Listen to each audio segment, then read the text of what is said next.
As a test to see how we can do maybe a recording of our PowerPoint using the camera that's built into PowerPoint. Never done it before. So this should be available for offline viewing at the end of the day after Monday. And so we'll see how it goes. Hello and welcome to the 2020 class for Game Programming and Virtualization. I wanted to go through kind of a summary of expectations. We'll talk about these in detail interactively, but I thought it would be helpful if we went through them together and see how that goes. So bear with me. We're trying some new technology here.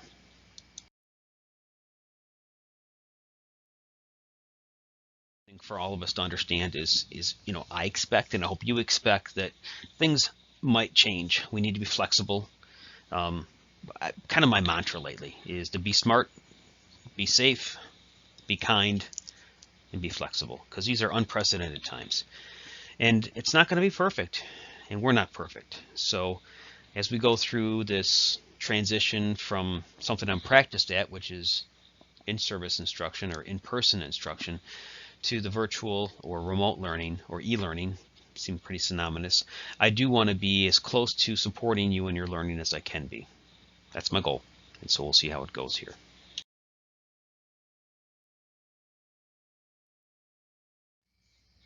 All right, so one of my first expectations is that you're in this class because you chose to be in it, right? That you'll actually want to be engaged with the material. So I see a problem already. The camera kind of covers up where I am on the screen. I might need to stop this and retry, but you know what? We're going to go through it, and we'll see how it goes. But you'll be engaged. This isn't like a class that you're forced to take, and so therefore I would expect that you're going to want to be involved with the activities that we do.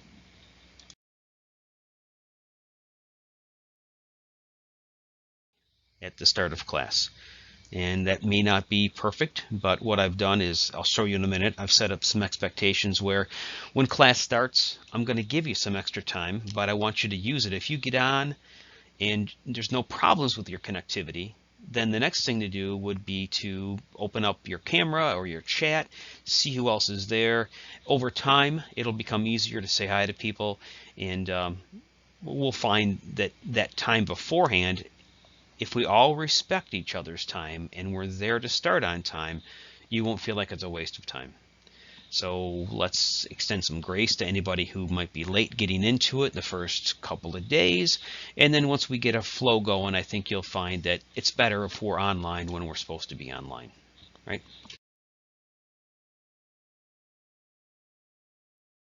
Together is we have a thing called synchronous learning. And synchronous, like unity, like working together, it's best when we're interacting at the same time. So if I was interactive right now, I could pause things and I could say, does everybody see the elephant? Raise your hand if you see the elephant, virtually speaking. We'll talk about how you can do that in a minute, just to make sure that the video feed was working okay. Or I might ask, how's my sound? Let me know using your emotion icons how you feel about the sound coming through. Is it on my end? I need to amp my volume up because you've got yours cranked and you can hardly hear me. So we'll work that out. But the point is, we have to work together. We have to communicate. Dedicated time for people to come in. And in a traditional sense, it's like your hours, but you'll actually be here for 2 hours when we're in person. We break it down by what we call a session 1, 2, and 3. And those start times are indicated on the slide that you see before you here. So if you're in first session, the expectation is that you're online before 8:30 and that we would spend about an hour together. And at the close of that time, we would move into you doing a hands-on activity. And I'd be supporting you in it. And if you had questions, you could contact me. So we'll work this out over time. And then same pattern for second and third session.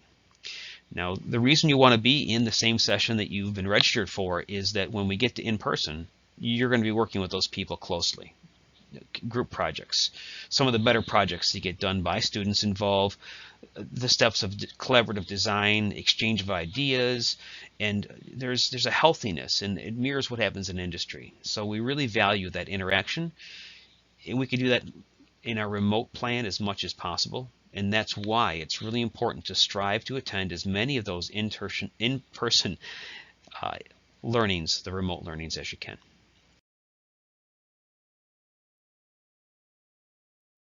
order for your attendance to be counted, there's a process that when you go in through a tool that we're going to be using called Schoology, it's going to be a link that opens up basically a simple form that you fill in, what day you're attending, first and last name, what session you're registered for. Now, we are going to permit students, if needed, and it should be an exception basis, to attend a different session so that they could still interact at a different time. So, maybe on Monday it works out with your schedule, you're in the right place, and on Tuesday maybe you have a block schedule and you need to shift over for that one. That's acceptable. We're going to work to get people together as much as possible. It's not ideal. And the least ideal would be that you had a day which in the whole course of the day you couldn't line up with any of the 3 synchronous learnings. And only at a last resort would that be okay then to grab what we're calling a recording of a session. Now those aren't there forever. In fact, they're there for a number of days, handful of days. So don't count on that being there. Don't rely on it. But if in the event you need them or you want to review what happened, our goal is to provide those for you.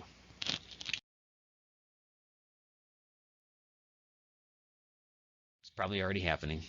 People have their phones out. Mine's not that far away from me. It's not set to silent. I haven't done AFK.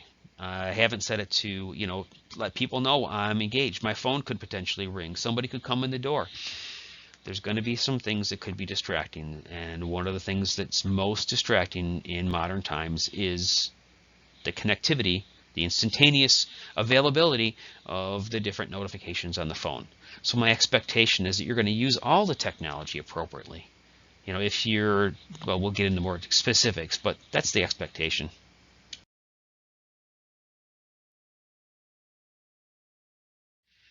When we're here, and when you're doing your own thing, and especially in the hands-on time, some people really benefit from using technology that helps them focus. And an example of that might be using a white noise generator. There's websites, and actually brown noise is another term that you may or may not be familiar with. They can be very useful for knocking down ambient sounds so that you're not distracted by what's going on around you. And so there are headphones in the lab for people to use when they're here. They are equipped with a boom mic, different than what I'm wearing. It allows you to record your voice for productions, as well as to play things like music or the white noise, or for you to chat from the computer in the lab with me. That can actually happen here as well. But what could be tempting is that I'm talking or someone's doing something and you decide you're going to tune into some music in the background because you can do 2 things at once. At least that's what you might think. Science says otherwise. And here's the bottom line. It's your opportunity to learn. And if you'd rather listen to Spotify music or something else rather than attend the course, it's time in the first week or so, I'll be candid, to find another course. Because you're either passionate about the topic in a very competitive field, or you're taking this to fill your schedule, and that's not going to do you, me, or the other students that are really passionate about it any good at all. So keep that in mind. I mean, if you have questions, ask, but we really want people that are interested, engaged, and motivated in the curriculum. And if listening to something else is more important to you, then you're probably in the wrong class. All right.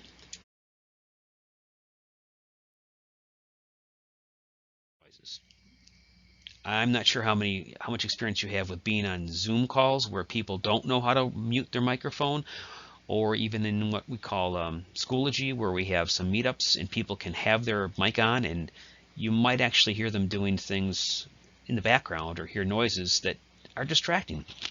And so as a courtesy to everyone else, I'm going to ask that you mute your microphone unless you've raised your hand and you have a question. I mean, generally speaking, I like the questions typed into the chat with an indication that there's a question so that everyone can read it and process it. And even by typing it out, sometimes you figure it out, to be honest, as you type it out. But that hand-to-keyboard process is something we're going to continue to work on. It's how programmers actually interact. We don't program by talking into a microphone. We use the keyboard. Definitely a skill that we're going to refine and develop over time.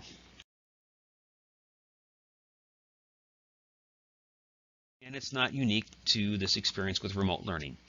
So be aware, everything that we're doing online can be monitored, it can be recorded, it can be used later as reference of maybe you made a bad decision.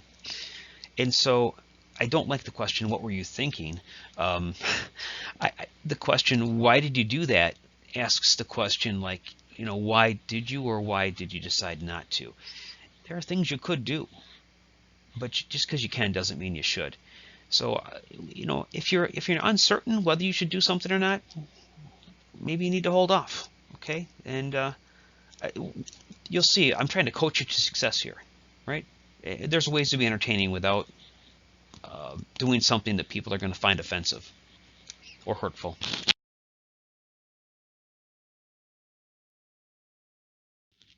Sometimes people are joking and they say things that they are unintentionally hurtful with. You never know where somebody's coming from. And if you can't imagine what it would be like for some of the things they've gone through, you might not have the empathy to understand that this can be hurtful for.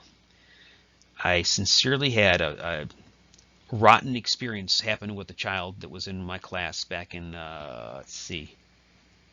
2006. His mother perished in a horrible event.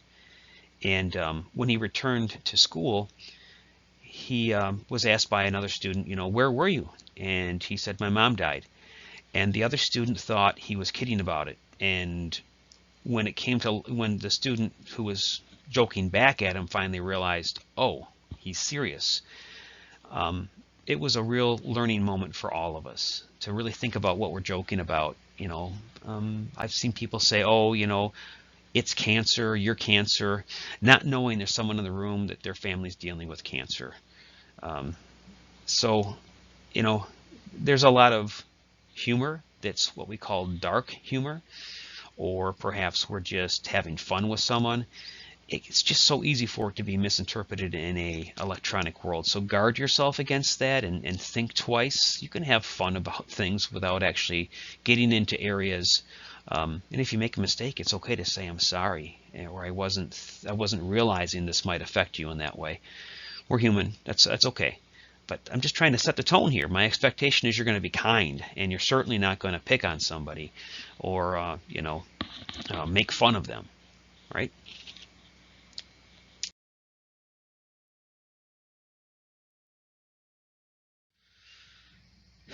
In industry, you're going to find there's a code of conduct. There are things that you may not necessarily agree with, but there's a time and a place for you to speak your mind. And in school, like in corporations or in organizations, you need to follow the rules of the organization. And we've already all agreed to a code of conduct. We've already indicated our acceptance of it. So, yeah, be good. This reinforces the idea you're going to work together. This picture here, actually, the student. I'm trying to place the year here.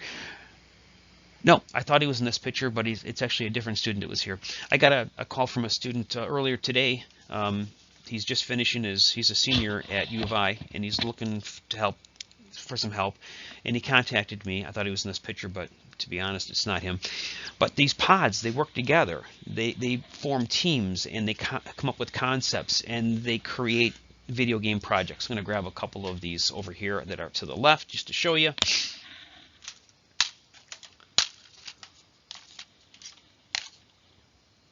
All right, so when we're here and we're working together in the Unreal game engine, and I've got highlights from this. This was a team project that was put together, Medieval Gem Chase, and you'll put a CD together as well.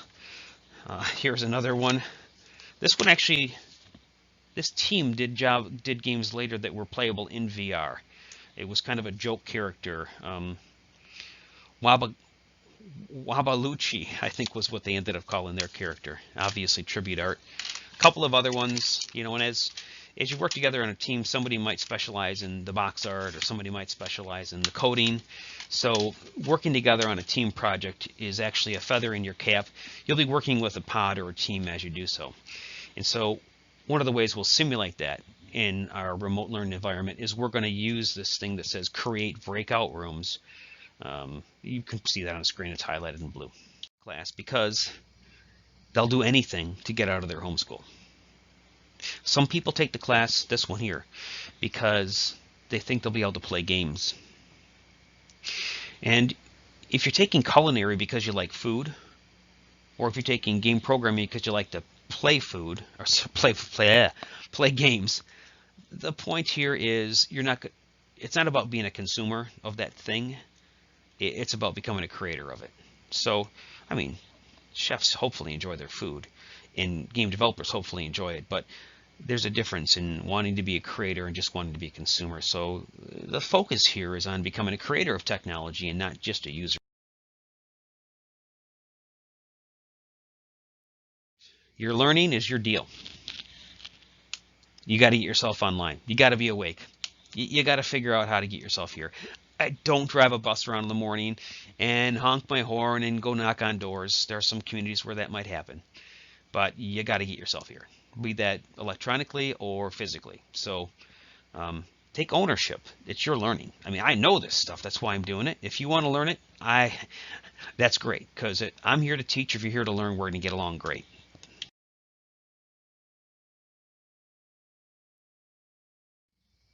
Right now, I just want to point out this is so one-sided. I'm not used to this at all. I'm not used to playing like, a vlogger or a blogger or somebody who's just talking. I don't like to read PowerPoints. And usually I can read the room and I can ask questions. So there's some icons that we can use in our interactive sessions to help me figure out what's going on. And I'm going to take a few minutes here and level set our expectations. What is it you can do on the slide, in the meeting? You'll see it on the slide, but what we're talking about is how you use it in a meeting to communicate where you're at.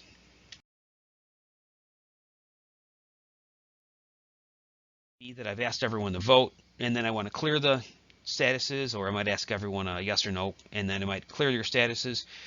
So this is especially important when we talk about the first.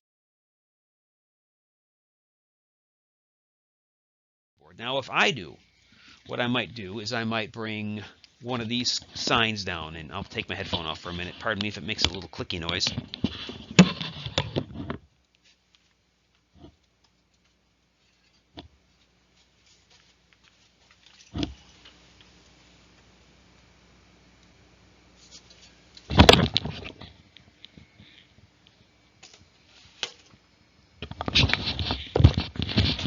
So basic idea, right? Let people know. I mean, if I go quote unquote AFK, away from keyboard, and I'll be right back, I'll try to give you a visual on that.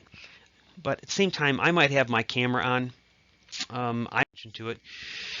One of the main reasons you might want to go away from your keyboard is because realistically, and as much as you might prep yourself, you might need to get up and use the washroom. So think about it. If you're going to be there for an hour, plan ahead. If we're in that first 5-10 minutes, still fine for you to get up and go use the washroom. Don't bring anything with a webcam, even if it's off in the bathroom. Just don't even open that possibility of something getting bumped. Don't want to have that happen. If you have Bluetooth headphones, you can continue to listen as you leave the room, do your business, and after you wash your hands, come back. So keep that in mind, that I could even have to go. I'll be honest, it's just part of being a physical being. So we'll do the best we can to be on the same page. Another benefit of these recordings is if you have to leave for some reason or get interrupted, having a recording helps you play it back later. Interactive is I'm actually going to have you change your emoji status to raise your hand. And I might ask questions or go through a practice. A few reasons why you might want to. If my audio drops and you're not hearing me, you could raise your hand. And if everybody's raising their hand, I might wonder what's going on. There's some other reasons. You might want to volunteer. If I ask for a volunteer, like who would like to tell us about what they, and then I might ask a question and somebody might raise their hand to volunteer. So if you have a question, you'll notice here on this slide that in order for it to stand out in a chat, which might just kind of be a variety of things being said, if you use this format of question within those brackets, it helps it jump out, and we'll try to get to those. So there's reasons why not to do each of these icons. You can review these on your own, but if you have questions, please ask. Hopefully you've had a minute to read through that. I don't like reading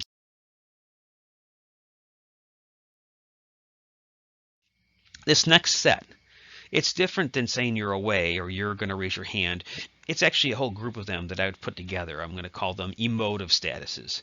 And so it might be like, how do you feel about, and I might ask a question, and then we might get a variety of statuses. So remember to clear your status, and there's definitely a reason why,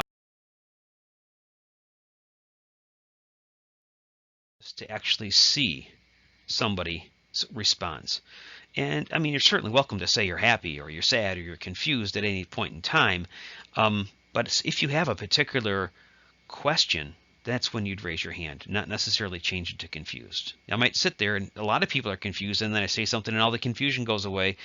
But if you have a particular question, let me know by way of that icon, and this set of icons is to let me know where you're at, so to speak.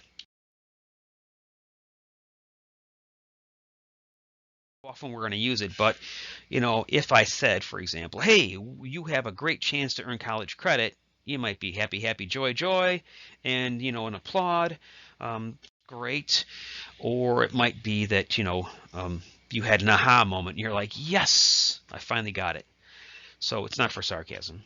It kind of should go without saying, but what I mean. People might clap obnoxiously. No place for it in the classroom, to be honest. So again, let's be kind. I have high expectations. I know you can raise yourself to these expectations.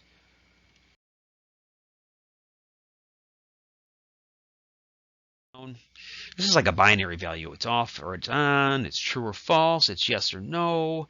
It's really something where I want to know both those, not just show of hands, like who wants, I don't know. But here's an example right here. To vote for or against something, right? That would be an example where I want everyone to speak their opinion on something. Who thinks the answer is 3.14? And then you might do thumbs up and thumbs down, or because raising your hand is kind of like more for a question.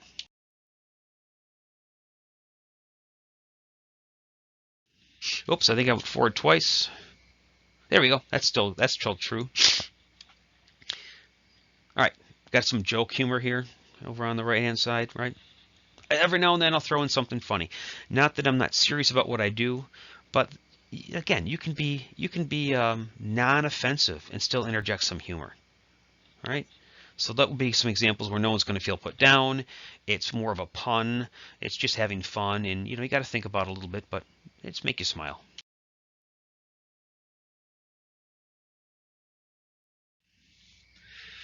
All right. So rules. I got to think about rules. I don't like having a ton of rules. Rules, some people say rules are meant to be broken, et cetera, et cetera. Well, let's keep it simple, and always be safe. That's number one. Now, in the building, that invokes a lot more. When it's winter and you're on the bus and there's snowballs as temptations and there's a lot of things that could happen, or how the rough housing might happen. You probably see it in the halls in your own member schools. So I want you to be safe, and in fact, I need you to be safe. So there's some different attributes for online safety. So be mindful if you don't feel safe. If there's a problem, if you communicate something about safety, it's got to be taken seriously. So another thing not to joke about is that you're being cyberbullied or you're being bullied. If you are, I'm going to take you at your word and we're going to act on it. And don't just expect that you can misbehave or treat someone poorly and then say you're joking, because there's just no place for joking when it comes to such things in an educational environment, because our number one goal is for people to feel and be safe. That's what I expect people to give you. That's what I expect you're going to give other people. The second rule I have written down here is to become increasingly professional. I strive to do it. There's a term, lifelong learner, and I'm always learning things, and I make mistakes, and if I ever do something that may offend someone, I'll genuinely work to recognize it and become more professional. The thing I want you to understand is that we make mistakes, but it's not the end of the world. I'm not going to hold a grudge. I want you to learn from it, and I expect over time you're going to become a stronger, more professional presence. Maybe your first emails aren't the strongest, but over time, as you see examples and get some feedback, you're actually going to become more businesslike.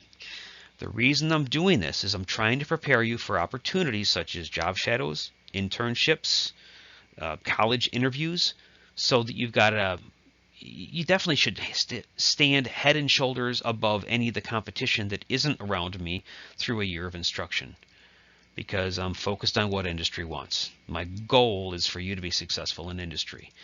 And so that's what that is. Number 3, take pride in doing your own work. Now, it's quite possible that you could Google some type of an answer that might actually be accurate for a question that we're asking here. You're probably not going to find a job where you're going to get paid to Google answers. You're probably going to get paid to use your noodle. So I want you to do your own work. Now, that doesn't mean I want you to retype a program from scratch every time. If you've written a program before, you can copy and paste it and change the parts you need to. That's cool. That's not plagiarism. If you use somebody else's code, I want you to make sure you understand it. And document you're using somebody else's code. Wow, I found this example that lets the player wrap around the screen. Sorry, another example where background noise could be a problem. So I was saying, if you find an example of, and you might want to say, I found this sample code that lets the player wrap around the screen, and I'm using it here. As long as you understand how it works, that's legit. That happens in industry too. Okay.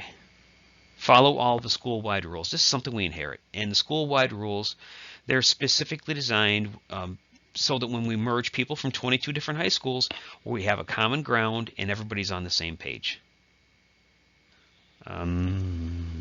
Those are in the student handbook, which is available electronically. Now, in addition to the school-wide rules, and what that indicates is, all right, here's the class, we're in a school, and then above that we've got local laws and state laws and federal laws, and then there's the laws of the universe. The law of gravity, for example. We got to follow the laws. They're just there, you know? So that's what the rule. But there were guidelines that were sent out from administration.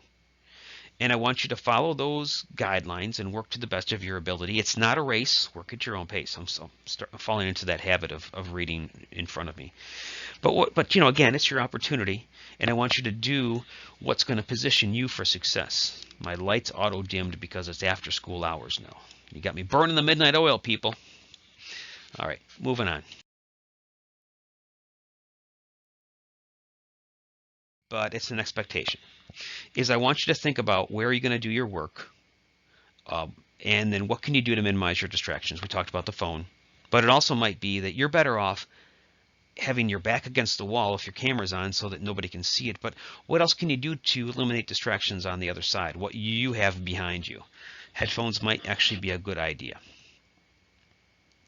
So that'll depend on your setting. And let me know if you have questions. I might have some suggestions for you. A suggestion I'm going to have for all of you is that at some point before you come online with me, especially if you've been sitting for a long time, is I'd like you to consider getting up and walking around a little bit. If it's safe and the weather's appropriate, stretch your legs, get some fresh air. What will happen when you come to tech? It's actually it's a great physical experience out of a normally scholarly focused day for some high school students. They have to grab whatever that they need, usually in a backpack, heave that onto their back and make their way to a bus, and then the bus drives and they get jostled and they get what we call proprioceptive input. It's loud and you're talking with friends and it's interactive, and then you got to get off the bus and find your way into this complex of a building.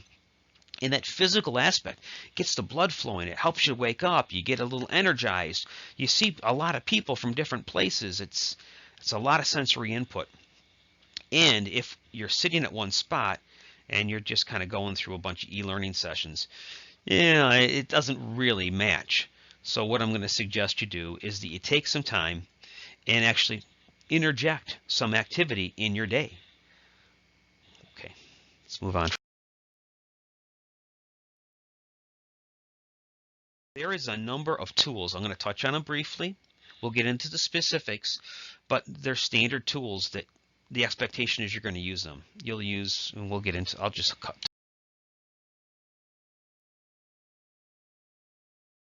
And there's the 3 different sessions. You can only check in on your own session. So if you're in first session, you're only going to find your name on the roster there. Even if on that given day, if you happen to be for a second session, you need to check in where it says first session or your name won't be on the roster. Okay.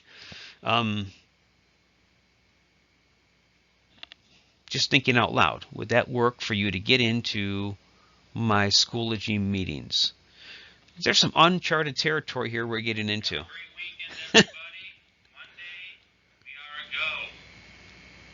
Here we go. Hopefully this is recording because I'm spending about a half an hour here putting this together. And this is my short one. This one's on expectations. All right, moving on. You'll use Schoology to check in. And then I should be interactive with you the 4 days indicated here. The 1 day is asynchronous. You still got to check in. And your check-in should be in by 2 o'clock every day. Any questions on that? Let me know. If you have a problem or an exception and I've marked you absent because I've put in my attendance and you attended something afterwards, you have to work that out, kind of working with your homeschool on what's going on and why you're not getting connected on a given day. Okay, that's where it's at right now.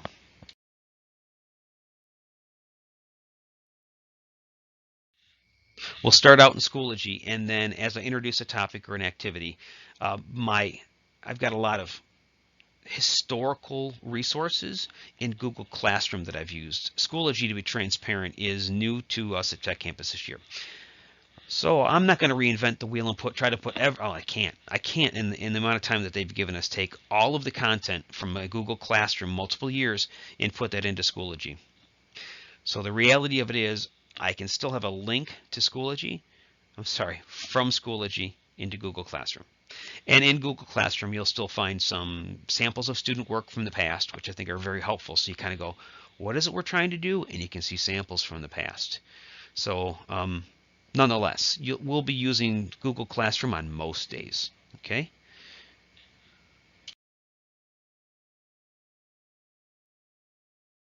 Classroom, I can give you formative feedback.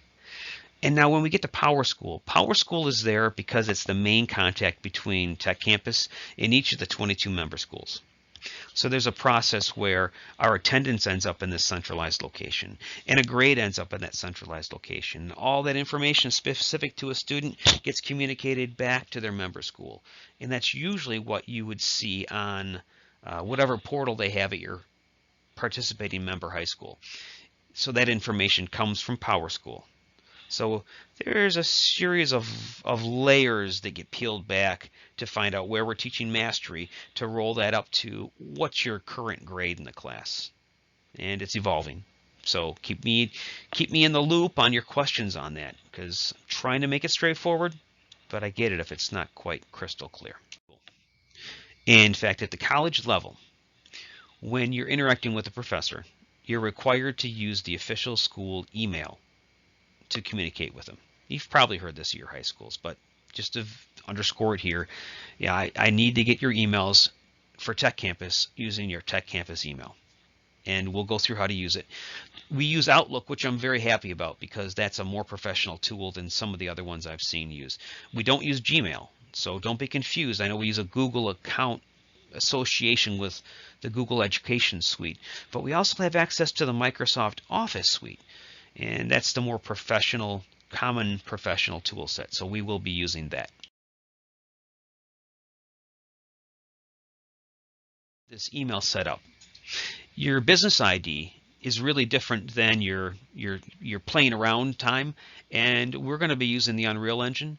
So make sure that you're using your credentials that come from the school with all of the tools that you start to use. And I'll go through a set of those because there's some good access to otherwise expensive software.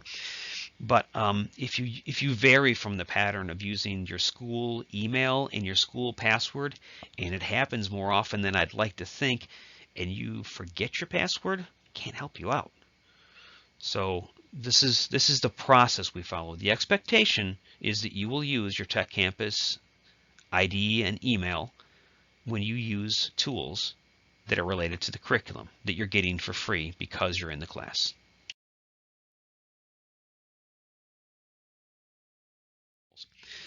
So you're going to get a number that's unique here. Now, This number is the Tech Campus number. It's not the same one that comes from your home high school. So that 6-digit number plus the ending you see on the screen there is going to be your email address and will be the one that you use for these accounts.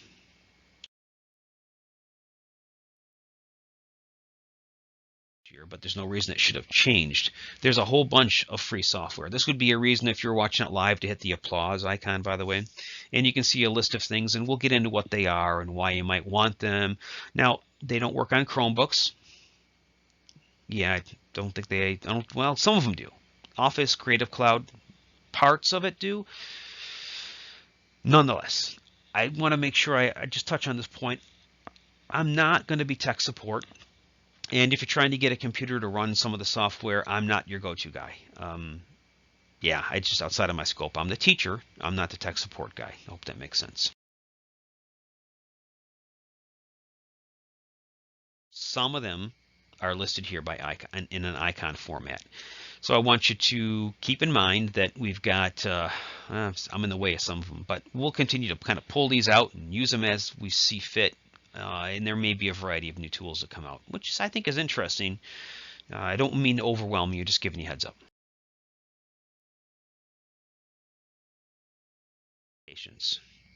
I expect that you're not going to remember it all. You can replay this anytime there's a video. We'll talk about this again because, again, I like to review things. You can move the scrub bar back and forth to replay something. A lot of times there's captioning you can open up. You can change the playback speed. You could replay the whole thing. So keep that in mind if you need a refresher.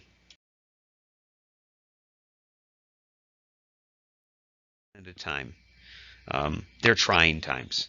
There's no doubt about it. Nobody would want things this way, you know, and it's gone on longer than really anybody would have wanted it to go as well. So I get that this is not fun. So in trying times, if we try together, we're at least working together. Okay. Oh, how am I ever going to do this? So here's an example. You know, when you first held a game controller in your hands, you had to look to see what buttons you were pressing and have to figure it out. And some of you, I know from history, some of you, when you get a keyboard in front of you, are doing something similar. You're kind of looking for the keys. Now, gamers, not even like professional gamers with their, modified scuff, whatever controllers, they don't have to look at their hands. And if you're looking at your hands when you type, something we're definitely going to want to improve because you're going to be a professional game developer, college student. You're going to want to touch type. We'll work on that. You'll get better over time.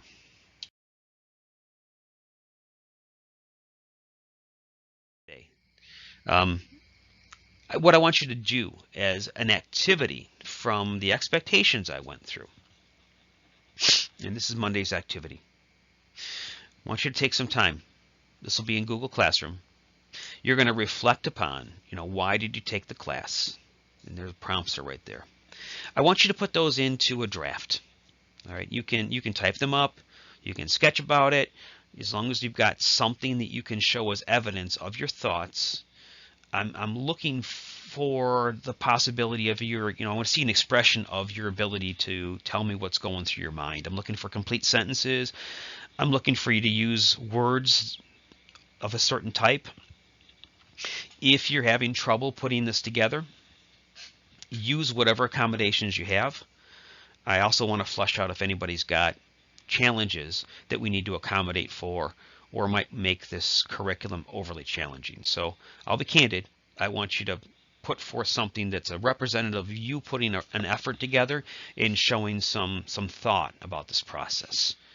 And if your answers are like, well, I signed up for the class because I don't want to be at X, Y, and Z, we need to think about that because it's in the first few days that you need to change classes if you decide this is not for you.